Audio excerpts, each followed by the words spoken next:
اندر نہ دیکھو، سنو، جب تک تم دین کا نور پر اندر نہ دیکھو، آتش غضب کے شعال سے بے خوف نہ ہو۔ اللہ کی آتش کے غضب سے بے خوف جب تک اپنے اندر دین کا نور نہ دیکھو، اللہ کے غصہ غضب سے بے خوف، کیونکہ یہ چھپی ہوئی آگ ہے جو تجھے جلا دے گی۔ اور نور کو، سنو، جہنم کی آگ بجھانے والا پانی سمجھو، اور اس پانی کے حاصل کرنے کے درپے ہو جاؤ۔ نور کو جہنم کی آگ بجھانے والا پانی سمجھو، اس پانی کو حاصل کرنے کے درپے ہو جاؤ۔ جب تمہارے پاس یہ پانی ہو تو آگ سے نہ ڈرو، جب نور ہو پھر آگ سے نہ ڈرو۔ یہ تیرا کل اور پرسوں کا وعدہ کہ دن اپنا لوں گا، توبہ کر لوں گا، تیرے لیے قیامت کا انتظار بن گیا۔ یہ تجھے ٹالتے ٹالتے کہاں تک لے جائے گا؟ توبہ جی کر لوں گا، ابھی بڑی عمر پڑی ہے، کہتے ہیں نا، مسیح توبہ کیا کریں کل پھر نہ توڑ دوں، یعنی دیکھو ایسی مذاق کی باتیں کرتے۔ تو اگر تو یوں ہی ٹال مٹول سے کام لیتا رہا تو اس 1000 برس کے لمبے دن میں حساب کتاب، اور 50,000 کا دن، 1000 دن کا دن، اور پلک بھر کتنا دن بھی قیامت ہوگا، فرض نماز کے برابر بھی ہو کئی لوگوں کے لیے، کئی 1000 سال کا دن ہو، کئی 50,000 کا ہوگا۔ دیکھو اس لمبے دن کے لیے جان کو پگھلا دینے میں آگ کی دھوپ کے اندر منتظر رہے گا، پھر ادھر انتظار کرنا پڑے گا، کیونکہ تو آسمان کو منتظر رکھتا تھا کہ کل کو راستہ حق پر چلوں گا، ادھر وہ انتظار کو رکھتا، آسمان کو حق تو یعنی حق روکتا تھا، منتظر رکھتا تھا۔ ہم توبہ کرتے ہیں، اعمال کرتے ہیں، نماز صالح کرتے ہیں، ہمارے دروازے کھلتے ہیں نا۔ یہ ہمارے زمین و آسمان روئیں گے جب بندہ نیک بندہ جاتا ہے دنیا سے، جہاں باتیں کرتا تھا یہ روتی ہیں، در و دیوار گواہ نہیں بنتے۔ یہ جہاں سجدے کرتا تھا، جہاں الطاف کرتا تھا، جہاں محفل ذکر کرتا تھا، جہاں نیک کام کرتا تھا، صدقہ خیرات کرتا تھا، آسمان کے دروازے کھلتے تھے، نیک مال اوپر جاتے تھے، تو رحمت اوپر آتی تھی، تو پھر اس جگہ روئیں گی۔ امام علی مقام کے جب ان شہید ہوئے تو آسمان آنسو خون کے بہے۔ اللہ، تو آسمان کو منتظر رکھتا تھا، ابھی توبہ کر پھر یعنی ادھر رحمت کی بارش ہو۔ رات آگ پر چلوں گا کہ وعدہ کا بیج بوتا رہا تو کل نکل تو وہی کاٹے گا جو بیجے گا۔ تو ایسے بیج بوتا رہا نا، کال کروں گا، کال کروں گا، کال کروں گا، پھر جو بیجے گا وہی کاٹے گا۔ تو نے اہل آسمان کو اعمال صالح کے صدور کا منتظر رکھا، تو نے اہل آسمان کو اعمال صالح کے صدور کا منتظر رکھا کہ میں توبہ کر لوں گا، توبہ کر لوں گا، توبہ کرتا ہوں، توبہ توبہ کا دروازہ بھی آسمان میں کھلا ہے جو توبہ کرنے والا کو منتظر ہے۔ تجھے بہت سی چیزیں توبہ میں رکاوٹ بنی ہوئی ہیں۔ 40 سال کے مسافر کا دروازہ بتاتا رہتا ہوں نا، جانب غرب ہے، ہر ٹائم کھلا رہتا ہے۔ 40 سال کی اتنا بڑا لمبا دروازہ، سو گیا، ہر ٹائم کھلا رہتا ہے، تو اس کو انتظار میں رکھا،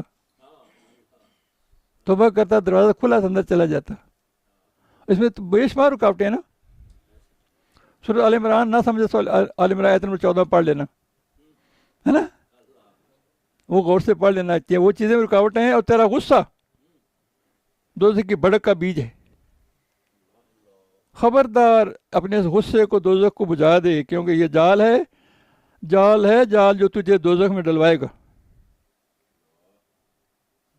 یہ میں ترجمہ صرف پڑھ رہا ہوں مولانا کے روم کے اشعار کا۔ اس آتش غضب کا بجھانا نور دین کے سوا ممکن بھی نہیں ہے۔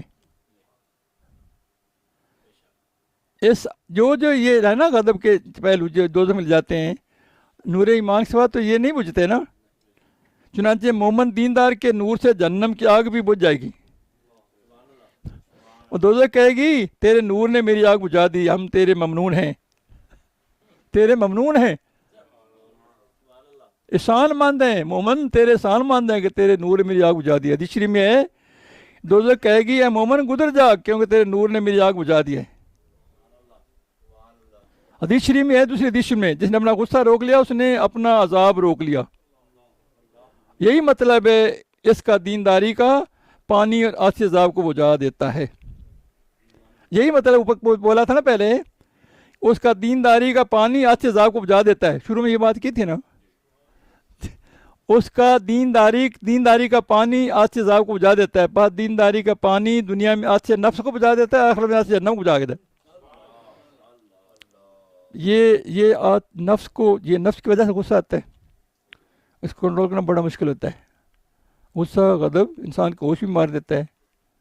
اب تو سینہ یعنی آنکھیں پھول جاتی ہیں, گلا پھول جاتا ہے, آنکھیں سرخ لال ہو جاتی ہیں, عقل کام نہیں کرتی. انسان غصے میں کیا سے کیا طلاقیں دے دیتا ہے, 3 ایک ہی دفعہ. لوگ قتل کر دیتے ہیں, ہے نا. یہ شیطان کی طرف سے ہوتا ہے, اور اپنا بڑھوتری چاہتا ہے. نفس کہتا ہے میرا کیا بولے کون, سب سے اوپر میں ہی رہوں, ہے نا. سمجھا نہیں. اللہ امتیں کو بندہ ادھر دربار پہ جاتا تھا, تاثر رحمۃ اللہ علیہ, وہ بڑا نا یعنی کافی سالوں سے جا رہا تھا, تو اس کے اندر غصہ بہت. ادھر کہتے لائن میں لگو نہ کہنا ہے, اور ڈیوٹی والے جو گئے انہوں غصہ چڑھ گئے, تم تو پتہ نہیں میں کون ہوں. غصہ کیا نا بڑا, مجھے لائن میں لگ لائن میں کہتا ہے. انہوں نے کہا میں تو سمجھا سرکار کا خادم ہے کوئی, تو کون ہے؟ اگر تجھے نہیں سمجھ تو میں بتا دوں. تو رام مال مار دماغ خراب ہو گیا. تو داس صاحب تو بڑا تھا, گھر میں داس صاحب بلا لیتے, ادھر کیا کرنا ہے, خبردار. وہ چڑھائی کی نا, خبردار میں لگ چوٹ چپیٹے ماروں گا. وہ 2-3 اکٹھے ہو کے کہنے معافی دے دو. میں تو آج سمجھاؤں کہ تم میری اوقات یاد دلا دی. میں تو بڑا بان کی طرح آتا تھا. انہوں نے کہا خادم بن کے لین میں لگ, سب لوگ لگے, تجھے کیا مسئلہ ہے؟ نہیں. ان کا تو اچھا کیا میرے ساتھ, میں تیرے شکر گزار ہوں. میرا داغ خراب ہی رہتا تھا, میں تو بڑا مشکل کرنے آتا تھا. وہ تو آج ہی چاہیے, آج ہی میں کام برتا ہے کہ برائی تعالیٰ کی چادر ہے جو چھینے کا دلیل ہوگا. اللہ اللہ